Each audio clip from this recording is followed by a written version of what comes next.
अस्सलामुअलैकुम, आप देख रहे हैं के न्यूज HD। मैं हूं हारिस अली गिलानी। चलते हैं आज की अहम खबरों की तरफ।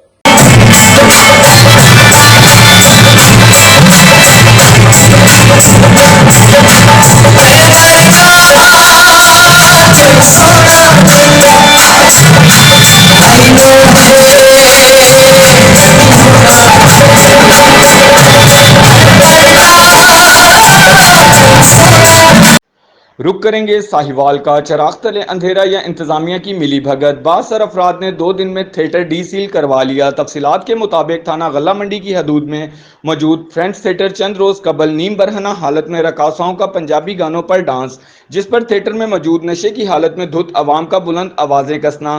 के न्यूज HD इंटरनेशनल पर खबर नशर होने पर इंतजामिया की जानिब से एक्शन लेते हुए थिएटर को सील कर दिया गया था, जिसके बाद चंद ही रोज बाद बाअसर अफराद ने थिएटर को डी सील करवा लिया, जो कि तशवीश का बायस है। अहले इलाका का कहना है कि आए रोज यहां पर शोर शराबा होना मामूल बन चुका है। थिएटर के ड्रामों के बाद यहां पर वसी पैमाने पर जुआ करवाया जाता है और आइस फ्रोक की जाती है, जो कि नौजवान नस्ल को तबाह व बर्बाद कर रही है। हमारी commissioner Sahiwal, DPO Sahiwal, RPO Sahiwal व दीगर कानून नाफिज करने वाले इदारों से अपील है, इसको फिलफौर तहकीक करवाकर मुकम्मल तौर पर बंद करवाया जाए ताकि नई नस्ल को इससे बचाया जा सके।